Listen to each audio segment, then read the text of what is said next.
بعض مذاہب میں شادی نہ کرنا عبادت ہو سکتا ہے، لیکن اسلام میں اس کا کوئی تصور نہیں۔ ہم سمجھتے ہیں شاید نماز پڑھنا یا صدقہ خیرات کرنا ہی ایک عبادت کا کام ہے، نہیں۔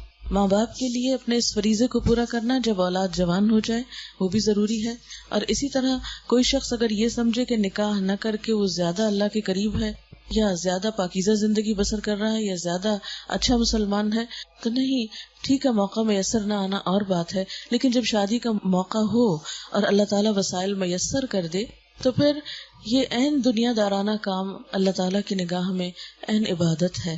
بعض حالات میں نکاح کرنا فرض ہوتا ہے، لیکن عمومی طور پر یہ سنت ہے، جیسے کہ حدیث میں آتا ہے النکاح سنتی، نکاح میری سنت میں سے ہے، میرے طریقے میں سے ہے، اور فمن رغب عن سنتی فلیس منی، جو میرے طریقے کو پسند نہ کرے، میرے طریقے سے منہ موڑ لے، وہ مجھ سے نہیں۔ یعنی کوئی اگر نکاح کو برا سمجھتا ہے یا قید سمجھتا ہے یا مصیبت سمجھتا ہے یا ایک پابندی سمجھتا ہے اور ان ذمہ داریوں کو اٹھانا نہیں چاہتا تو یہ کوئی ہیلدی ایٹیٹیوڈ نہیں ہے، کیونکہ یہ اللہ تعالیٰ نے انسان کی ضرورت رکھا ہے، انسان کی فطرت میں رکھا ہے، اور اللہ تعالیٰ نے جس طرح ہمارے جسم کی مشینری کو اس طرح بنایا ہے کہ ہمیں بھوک لگتی ہے، کھانے کی ضرورت ہوتی ہے، اسی طرح لباس پہننے کی ضرورت ہوتی ہے، گرمی سردی کے اپنے تقاضے ہوتے ہیں، اسی طرح شادی بیاہ کی ضرورت بھی اللہ تعالیٰ نے ہی انسان کے اندر رکھی، اور ان تقاضوں کو پورا کرنا اور جائز حلال طریقے سے پورا کرنا یہ سراسر ایک عبادت ہے، اس میں اجر و ثواب ہے۔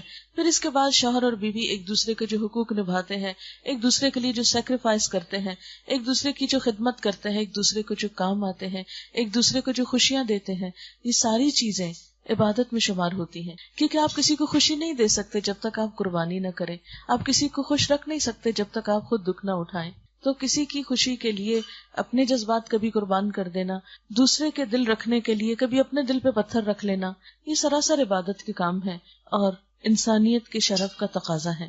تو آئیے ان باتوں کی روشنی میں اس خطبے کا جائزہ لیتے ہیں۔ سب سے پہلے تو اللہ تعالیٰ کی حمد و ثنا کی گئی ہے کہ سب تعریف اللہ تعالیٰ کے لیے ہے، اور اس لیے کہ زندگی میں انسان کو جو بھی نعمت ملتی ہے وہ اسی کے اذن سے آتی ہے، ورنہ بعض اوقات آپ نے دیکھا ہوگا بچے اچھے بھلے ٹھیک ہوتے ہیں لیکن بس بات بنتی نہیں، رشتہ کہیں طے پاتا ہی نہیں، کوئی بظاہر رکاوٹ نظر نہیں آتی لیکن بات بھی بنتی نظر نہیں آتی۔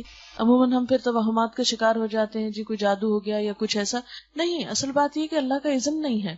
تو جب اللہ کا اذن ہو جائے اور خوشی کا موقع آ جائے اور اللہ تعالیٰ اسباب پیدا کر دے تو اس نعمت کے ملنے پر شکر گزاری بہت ضروری ہے، اور اللہ تعالیٰ کا وعدہ ہے جو نعمتوں پہ شکر کرے گا میں اس کو نعمتیں اور دوں گا، لئن شکرتم لأزیدنکم، کیونکہ ہم کسی چیز کا حق نہیں رکھتے، جو کچھ بھی وہ دیتا ہے یہ نہیں کہ ہمارا حق ہے یا رائٹ ہے کہ جو ہمیں ضرور ملنا چاہیے، نہیں، یہ اس کا فضل ہے ہم پر، اس کا احسان ہے، اگر وہ نہ بھی دے تو ہم اس کو کچھ نہیں بگاڑ سکتے، کچھ نہیں کر سکتے، ناراض نہیں ہو سکتے، اور اگر ہوں بھی تو اسے کیا فرق پڑتا ہے، پھر اپنا ہی آپ نقصان کرتے ہیں۔ اس لیے اس نعمت کے ملنے پر بھی خصوصی طور پر اللہ تعالیٰ کا شکر ادا کرنا چاہیے۔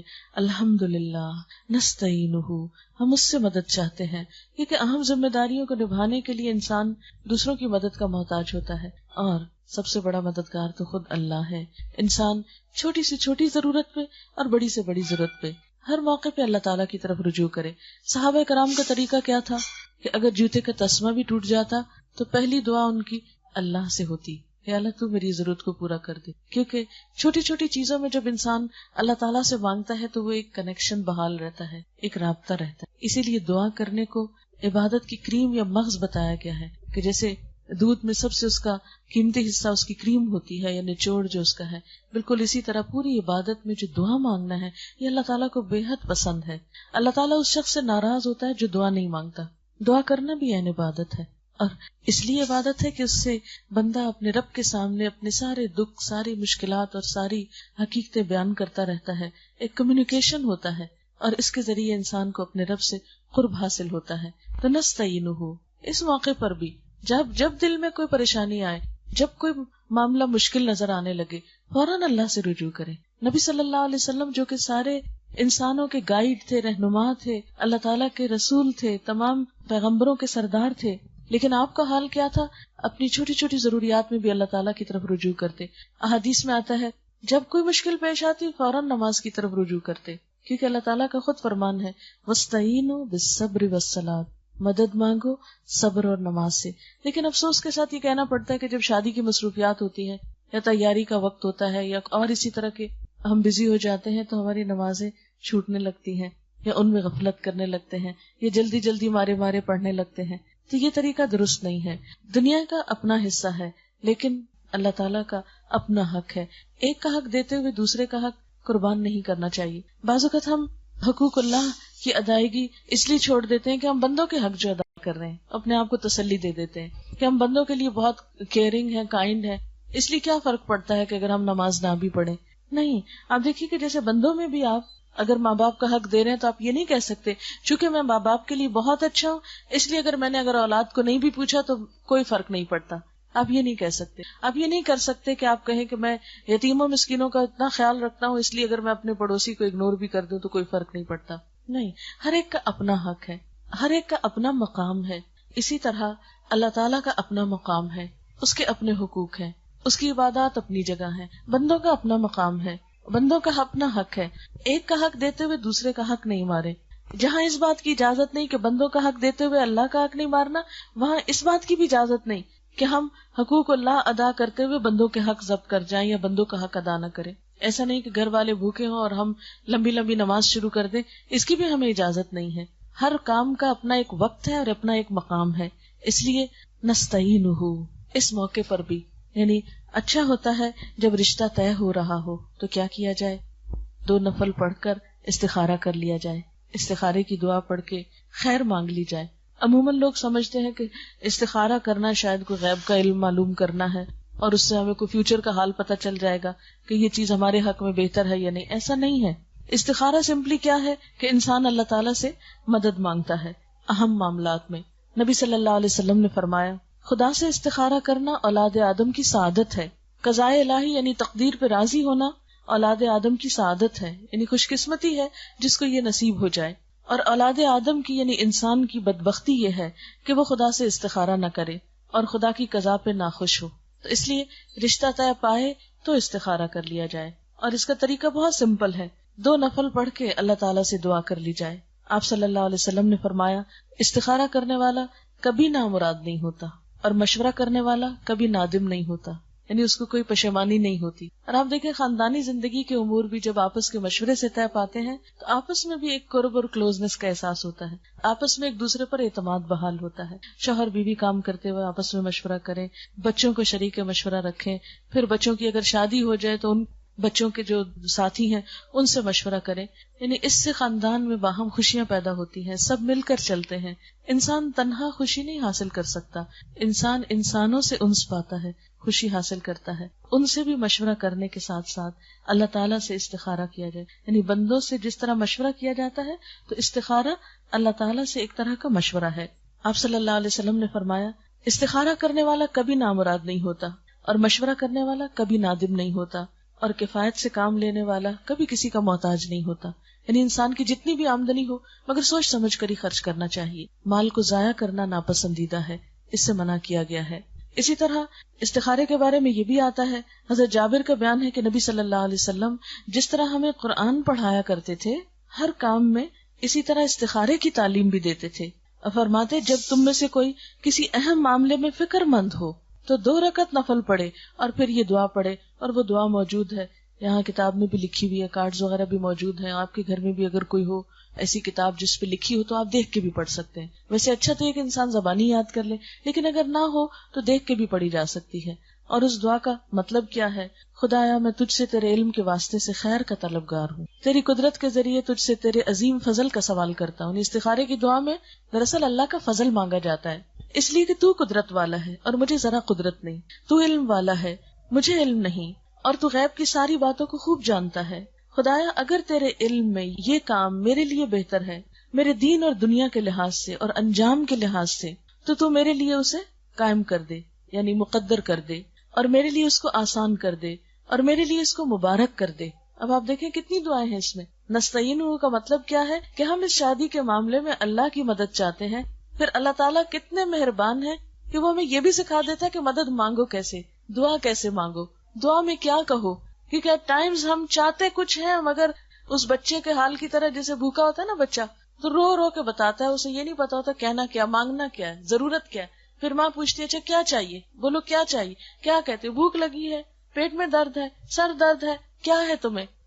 تو ہمارا حال بھی ان بچوں ہی کی طرح ہے کہ جو اپنی تکلیفوں کو خود بھی نہیں جانتے، اور اپنے رونے اور اپنے ڈسٹریس اور اپنے جو ایک انکمفرٹیبل سی فیلنگ ہوتی ہے بعض اوقات خود بھی نہیں پہچانتے ہوتے کہ ہمیں ہے کیا، ہمیں کیا دکھ ہے. ان نون سا دکھ ہوتا ہے اور نہیں خبر ہوتی کہ کیا گزر رہی ہے اور کیوں گزر رہی ہے. ایسے مواقع پر انسان اگر اللہ تعالیٰ کی طرف رجوع کرے، لگتا ہے تو مشکل ہے لیکن صرف 2 نفل پڑھ کے بھی دعا کر لے تو بہت فرق پڑ جاتا ہے اور فکر دور ہو جاتی. تو آپ دیکھیے اس دعا پہ غور کیجئے کہ میرے لیے اس کام کو آسان کر دے، میرے لیے اس کو مبارک کر دے، یعنی اس میں برکتیں پیدا کر دے.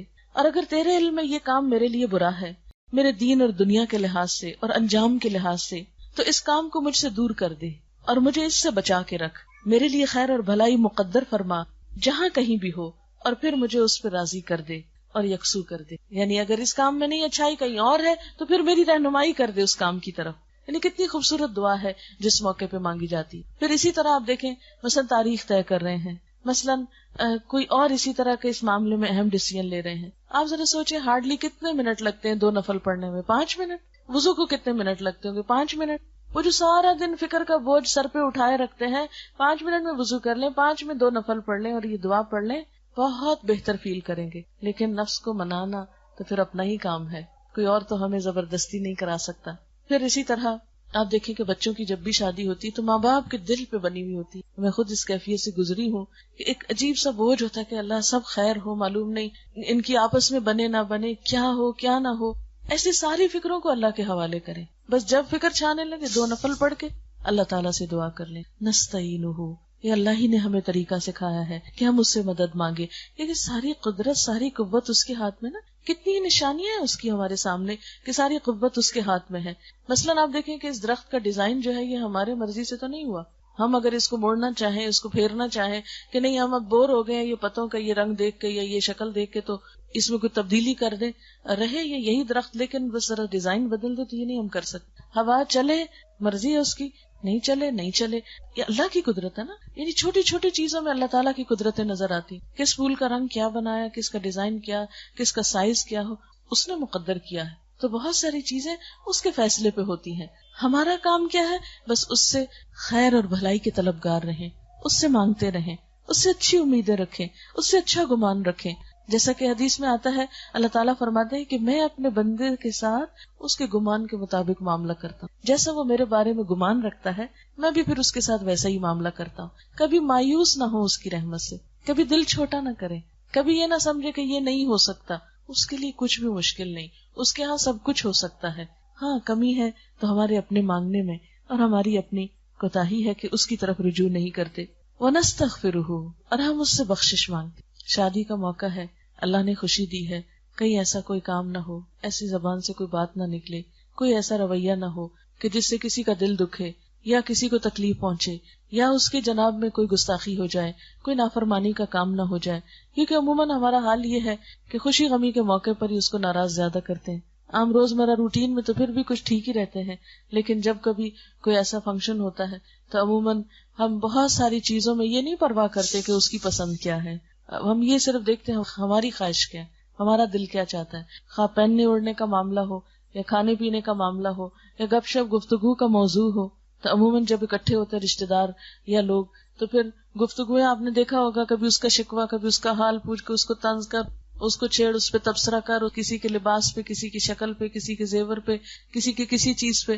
یہی چیزیں ہیں نا جو انسانوں کو انسانوں سے دور کرتی رہتی ہیں اور ایک دوسرے کے لیے تکلیف کا سبب بنی رہتی. اچھا اخلاق جو ہے میزان میں سب سے بھاری نیکی ہوگی، اور یہی بد اخلاقی ہے جو انسان کے سارے عمل برباد کر دے گی. اس لیے ایسے موقع پر نستغفرہ ساتھ ساتھ جاری رہنا چاہیے کہ اللہ تعالیٰ تو ہماری کوتاہیوں سے درگزر فرما، اور جو خوشیاں تو نے دی ہیں ان کو باقی رکھ، کیونکہ یہ اللہ کا احسان ہے نا.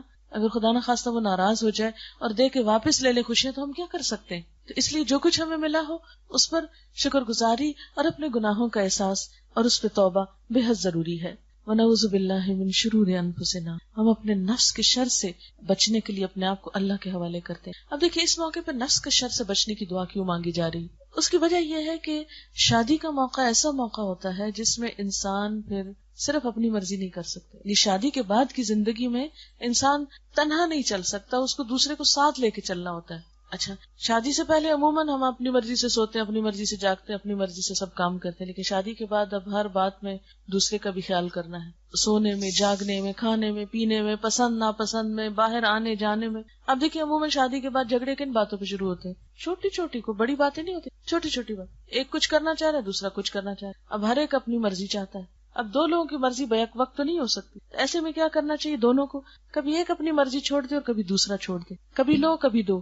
اس سے پھر گزارا ہوتا ہے. اور اگر ہم یہ کہیں می اینڈ مائی لائف، میری زندگی، میں جو چاہوں کروں، میری جو پسند، مجھے تو عادت نہیں ہے کسی کے ساتھ اس طرح سے کسی کے لیے سبمٹ کرنے کی یا کسی کی بات ماننے کی، میں تو یہ غلامی برداشت نہیں کر سکتی، اس سے زندگی نہیں گزرتی. آپ دیکھیں جو دینا نہیں جانتا نا وہ لینا بھی نہیں جانتا. اب مثلاً چھوٹی چھوٹی مثال آپ دیکھیں، اتنا بڑا درخت کیسے ہوگا؟ زمین میں کچھ ڈالا تو ہوگا نا، اس کے بغیر تو نہیں کھڑا ہو سکتا. اور ہمارے سیٹ اپ میں عموماً لڑکیوں کو قربانی زیادہ کرنی پڑتی، اور اس کے لیے پھر آپ دیکھیے کہ ٹھیک ہے ہماری قربانیوں کا اگر دنیا میں کوئی اجر نہیں بھی دیتا تو آخرت میں تو اس کا اجر ہے نا. اللہ تعالیٰ تو کسی کی قربانی ضائع نہیں کرتا. لیکن چھوٹی چھوٹی چیزوں میں ضد کا شکار ہونے کی بجائے، ایک دوسرے کے ساتھ کھینچا تانی کرنے کی بجائے، صرف اپنی مرضی جتانے کی بجائے، بہتر طریقہ یہ ہے کہ انسان ایسے موقعوں پر کچھ چیزیں اگنور کر دے، کچھ چیزیں بھول جائے، اور کچھ چیزوں میں کبھی اپنا حق مانگ بھی لے اور کبھی مان بھی رکھے دوسرے سے. کیونکہ بعض چیزیں محبت سے اچھی لگتی ہیں اور بعض میں لڑائی بھی اچھی ہوتی ہے، وہ بھی محبت ہی کا ایک دوسرا رخ ہوتا ہے. لیکن ہر چیز اپنے وقت پہ اور اپنی حد کے اندر اچھی لگتی. حد سے بڑی ہوئی لڑائی جھگڑا، حد سے بڑی ہوئی خود غرضی، کوئی بھی چیز جو اپنی حد سے بڑھ جاتی ہے تو وہ اپنا حسن کھو بیٹھتی ہے. ہر چیز اپنے تناسب اور اپنے یعنی خاص پروپورشن کے ساتھ زیادہ بہتر طور پر بہتر نمونہ پیش کرتی ہے یا خوبصورت طرز عمل اس میں انسان کا سامنے آتا ہے. لیکن جو چیز حد سے بڑھ جائے اس سے انسان کے لیے نقصان اور مشکلات ہی کھڑی ہو جاتی. اور پھر یہاں پر بتایا کہ جس کو اللہ گمراہ کر دے اس کو کوئی ہدایت نہیں دے سکتا. اور یہ اللہ تعالیٰ کسی پہ ظلم نہیں کرتا کہ زبردستی کسی کا بھٹکا دے. یہ اس وقت ہوتا ہے کہ جب انسان کے اپنے اندر جب بہت سرکشی آ جاتی، جب انسان کسی انسان کی بھی نہیں سننا چاہتا تو پھر وہ دل اتنا سخت ہوتا ہے کہ بعض اوقات انسان کے سامنے اللہ کا حکم بھی آتا ہے تو وہ بھی نہیں ماننا چاہتا، اس کی طرف بھی توجہ نہیں دیتا. پھر جب انسان کے اوپر ایسی کیفیت آتی ہے تو پھر اللہ تعالیٰ بھی اس کو چھوڑ دیتا ہے اس کے حال پر. ایسے میں ہر انسان کے اوپر زندگی میں ایسی آزمائشیں آتی رہتی ہیں، ایسے وقت آتے رہتے ہیں کہ جب ہم اپنے آپ سے بھی بعض اوقات بیزار ہونے لگتے ہیں، بعض اوقات کوئی چیز ہمیں اچھی نہیں لگتی. تو ایسے موقعوں پر دو چیزیں کرنی چاہیے. ایک تو یہ کہ خود اپنے طور پر کثرت سے استغفار کرنا چاہیے. دوسرا یہ کہ جو بھی بہن بھائی رشتہ دار آپس میں ہیں ایسے شخص کے ساتھ ایک طرح سے ہمدردی کرنی چاہیے. بعض اوقات ایسا ہوتا ہے نا کہ ایک شخص ہماری مرضی کے مطابق کام نہیں کر رہا ہوتا، جیسے شوہر ہے، بیوی ہے، بچے ہیں، بہن بھائی ہیں، کوئی بھی. ہم چاہتے ہیں وہ اس طرح بہیو کرے جیسے ہم چاہتے ہیں، وہ چاہتا ہے مجھے چھوڑ دو، میں اس طرح بہیو کرنا چاہتا ہوں جیسے میرا دل ہے. اب ایسے اگر دونوں طرف سے کھینچا تانی شروع ہو جائے تو کچھ بھی حاصل نہیں ہوتا. اگر ایسے میں اگر ایک شخص جھک جائے کچھ اور دوسرے کو کنسول کرے، دوسرے کی ہمدردی اور دوسرے سے تھوڑا محبت اور شفقت کے ساتھ پیش آئے تو آپ دیکھیں گے کہ اس طرح انسان دوسرے کو پل کر لیتا ہے، اس کو کھڑا کر دیتا ہے، یا اس کی ایک طرح سے مدد ہو جاتی ہے جس سے زندگی پھر سے اپنی ڈگر پر آ جاتی. اب دیکھیں یہ یاد رکھیے، زندگی کا سفر جو ہے نا یہ ٹوٹی سڑکوں کی طرح ہے. جیسے ٹوٹی سڑک پر چلتے ہوئے انسان کو بہت محتاط ہو کے گاڑی چلانی پڑتی ہے، یا کہیں کھڈا آ جائے گا تو اس میں گاڑی وہ خراب نہ ہو جائے، انجن نہ بیٹھ جائے یا کچھ، تو اب بہت احتیاط سے محتاط ہو کے گاڑی چلا رہے ہوتے ہیں اس ساری اونچ نیچ میں. اور اگر آپ محتاط نہیں اور آپ ایک ہی سپیڈ پہ دوڑائے جا رہے ہیں تو نتیجہ کیا ہوگا؟ کہیں نہ کہیں چوٹ لگی جائے گی. تو اسی طرح یہ جو ہماری لائف ہے، یہ دنیا کی زندگی جو ہے نا یہ اسموتھ نہیں ہے، یہ ہماری مرضی کے مطابق نہیں ہے کہ ہر چیز ہماری مرضی سے ہو. یہ کسی اور نے دی ہے، یہ اس کی مرضی کے مطابق ہے. اس میں بہت اپس اینڈ ڈاؤنز ہیں، یہ کبھی ایک سی نہیں رہتی. یاد رکھیں کبھی برابر نہیں رہتی. اس میں خوشی بھی اور اس میں غم بھی لازم ہے، اس میں دن بھی اور اس میں رات بھی ہے. اس لیے ان دونوں چیزوں سے انسان کو ڈیل کرنا ہے. دونوں حالتوں سے انسان کو کچھ نہ کچھ اپنے لیے ایسے اصول ضابطے یا ایسے طریقے اس کو جاننے ہیں، یا ایسے دوسرے انسانوں کی مدد اس کو ایسے وقت میں چاہیے ہوتی ہے کہ جب یہ انسان کے اوپر تکلیف کے وقت ہوتے ہیں.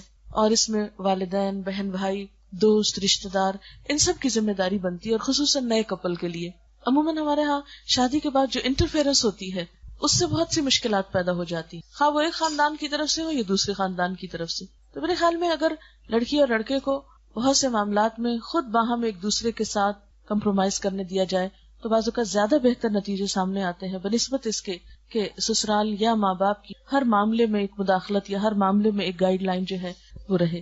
لیکن بعض اوقات یہ ہے کہ ایسے معاملات میں ماں باپ کی رہنمائی بھی بے حد ضروری ہوتی ہے. پھر یہاں پر آپ دیکھیے کہ کلمہ شہادت پڑھا گیا.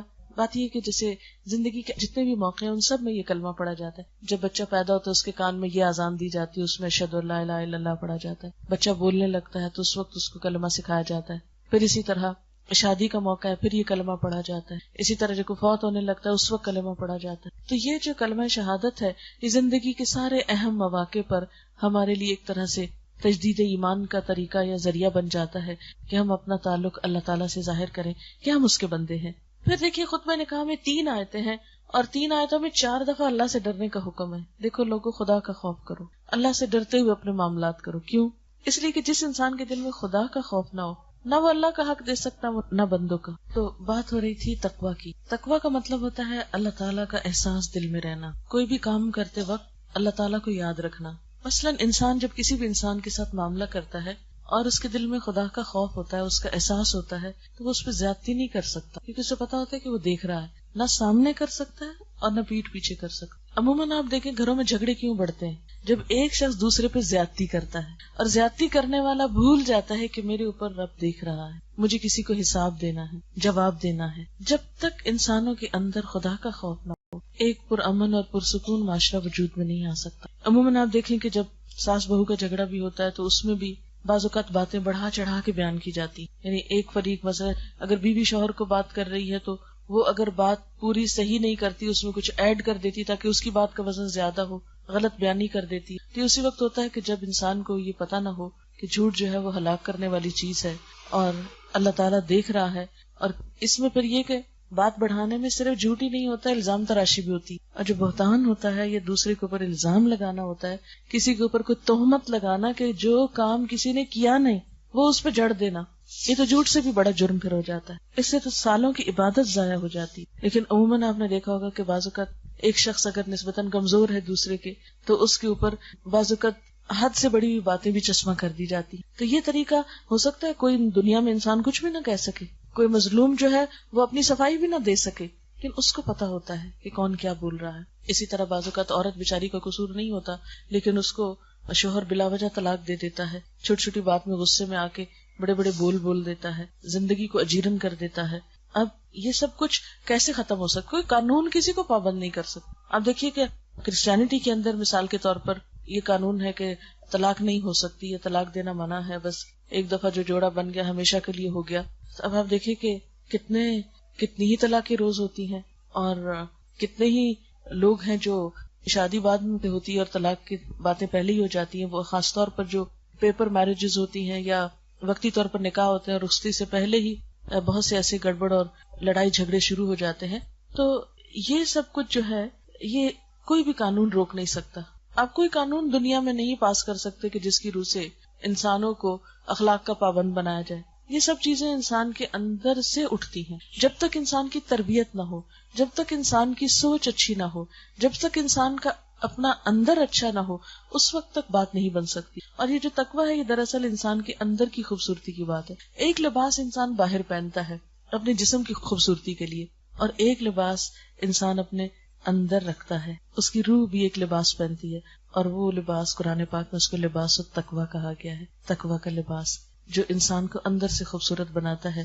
لباس چونکہ انسان کو زینت دیتا ہے, انسان کے حسن میں اضافہ کرتا ہے, اس کی شخصیت کو پروقار بناتا ہے. اسی طرح جب دل کے اندر خدا کا خوف ہوتا ہے اور شخصیت اندر سے سدھرتی ہے اور سنورتی ہے اور نکھرتی ہے, تو تبھی انسان کے انسانوں کے ساتھ معاملات خوبصورت ہوتے ہیں. اور یہ اسی وقت ہو سکتا ہے جب دونوں اپنا اپنا فرض پہچانے اور دونوں ایک دوسرے کو حقوق دینے والے ہوں. اسی لیے میں مختصراً شوہر اور بیوی کے حقوق جو ہیں ان کو بیان کرنا چاہوں گی. آپ دیکھیے کہ قرآن پاک میں دونوں کا جو تعلق ہے اسے لباس سے تشبیہ دی گئی ہے. اللہ تعالیٰ شوہر اور بیوی کے لیے فرماتے ہیں ہن لباس لکم وانتم لباس لہم, وہ تمہارا لباس ہے تم ان کا لباس, وہ تمہاری عزت ہے تم ان کی عزت, وہ تمہارے لیے باعث آرام ہے تم ان کے لیے باعث آرام, وہ تمہارے لیے باعث خوشی ہے تم ان کے لیے باعث خوشی. یہ ہے دراصل شادی کا اصل کانسیپٹ. یہ نہیں کہا کہ ایک دوسرے کے لیے باعث راحت اور دوسرا ہمیشہ اذیت ہی دیتا رہے, یعنی ایک ظلم کرتا رہے اور دوسرا ظلم سہتا رہے اور اسی طرح جیتے رہو. یہ نہیں ہمارے دین نے سکھایا.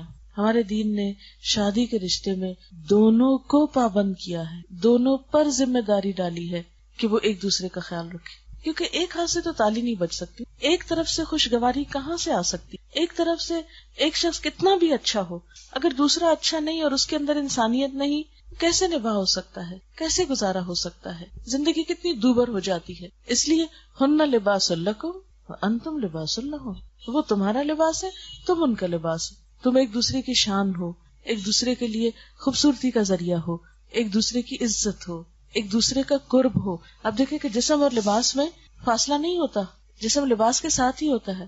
اسی طرح شوہر اور بیوی کے درمیان ذہنی فاصلے نہیں ہونے چاہیے، دل کے فاصلے نہیں ہونے چاہیے، دونوں کو دونوں طرح سے اکٹھے ہو کے چلنا چاہیے۔ اور اس کے لیے آپ دیکھیں ایفرٹ کرنی پڑتی، کوشش کرنی پڑتی، دوسرے کو سمجھنا پڑتا ہے، اور اس کے لیے وقت لگتا ہے، ایک دوسرے کو ٹائم دینا چاہیے، ایک دوسرے کی طرف توجہ رکھنی چاہیے۔ اور ونس جب ایک طرح سے سیٹلمنٹ ہو جاتی ہے، ایک دوسرے کو سمجھ لیتے ہیں، پھر پتہ چل جاتا ہے کہ اس کو کون سی بات پسند نہیں، اور انسان ان چیزوں کو اوائڈ کرنے لگتا ہے جو دوسرے کو اچھی۔ یہ حکمت سے اسی طرح ہی زندگی گزرتی ہے نا۔ بیوی کو پتہ چل گیا شوہر کو یہ باتیں نہیں اچھی لگتی، وہ خاص طور پہ ان سے بچنے کی کوشش کرتی ہے، جھگڑا نہ ہو، گھر میں ناراضگی نہ ہو۔ اور اسی طرح شوہر پہ بھی لازم ہے کہ وہ بھی دیکھے کہ بیوی کو کون سی باتیں اچھی نہیں لگتی، وہ ان چیزوں سے پرہیز کرے۔ تو آپ دیکھیں گے کہ دونوں جب احتیاط کے ساتھ چلیں گے تو زندگی کتنی خوشگوار ہو سکتی۔ اور اگر دونوں صرف اپنی ذات میں جیئیں گے، صرف اپنے سکون سے غرض ہے، صرف اپنی خوشی کا پتہ ہے، صرف اپنا فائدہ چاہیے، تو پھر نہیں بات بنے گی۔ اس لیے دونوں کو سیکریفائس کرنے کی ضرورت ہے۔ اب دونوں کے کیا فرائض ہیں؟ مثلاً شوہر کے اوپر ذمہ داری ڈالی کہ وعاشروہن بالمعروف، بیویوں کے ساتھ بھلے طریقے سے زندگی بسر کرو، اچھے طریقے سے گزارا کرو۔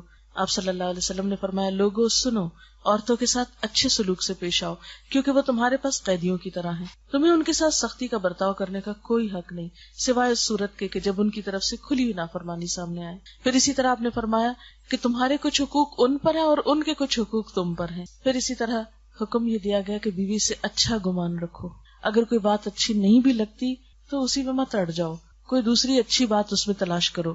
فَإِن كَرِهْتُمُوهُنَّ، پھر اگر تم ان کو ناپسند بھی کرتے ہو، یعنی زیادہ باتیں نہیں اچھی لگتی بیوی کی، مثلاً فَأَسَىٰ أَن تَكْرَهُوا شَيْئًا وَيَجْعَلَ اللَّهُ فِيهِ خَيْرًا كَثِيرًا، ہو سکتا ہے ایک چیز تمہیں اچھی نہ بھی لگے اور اللہ اسی میں تمہارے لیے بہت بڑی بھلائی رکھ دے۔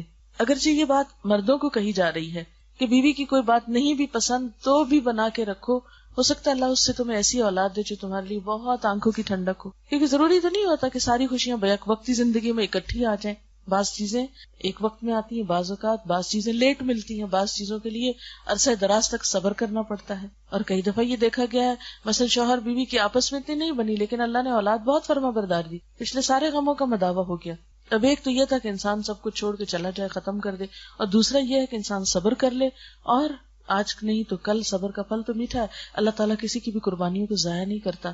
پھر اسی طرح آپ صلی اللہ علیہ وسلم نے فرمایا، کوئی مومن اپنی مومنہ بیوی سے نفرت نہ کرے، اگر بیوی کی کوئی عادت اس کو پسند نہیں تو ہو سکتا ہے دوسری عادت پسند آ جائے، اور ہونا بھی یہی چاہیے۔ جس طرح مثلاً پھول دیکھتے ہوئے ہو سکتا ہے کسی کو یلو کلر پسند ہو اور کسی کو پرپل پسند ہو، تو عموماً ہم جب کسی چیز کو دیکھتے تو کیا دیکھتے؟ جو چیز ہم کو اچھی لگتی۔ ویسے کسی کے فیس میں سے کیا ہم دیکھتے ہیں؟ بعض اوقات اگر کسی کی آنکھیں اچھی لگتی ہیں یا ناک اچھا لگتا ہے تو اس کا چہرہ دیکھتے ہوئے بھی اس خاص حصے پہ ہماری نظر زیادہ ہوتی ہے جو ہماری پسند کا ہوتا ہے، مثلا اپنے بچوں میں دیکھ لیں یا اور اپنے جان پہچان۔ اسی طرح عادتوں میں بھی یہ دیکھنا چاہیے، جو دوسرے کی کمزوریاں ہیں، دوسرے کی جو عادتیں اچھی نہیں لگتی، اگر وہ نظر آئیں بھی تو نگاہ پھیر لیں، ان کی طرف زیادہ توجہ نہ کریں۔ لیکن شیطان ہے نا ہمارا کھلا دشمن، وہ ہمیں وہی چیزیں بار بار وہ یاد کراتا ہے اور دوسرے کی خیر بھلائی سب کچھ بھلوا کے رکھ دیتا ہے۔ تو اس لیے خوشحال زندگی کا راز کیا ہے؟ اگر ایک عادت تم کو پسند نہیں تو دوسری عادت پہ توجہ دو جو تمہیں پسند ہے۔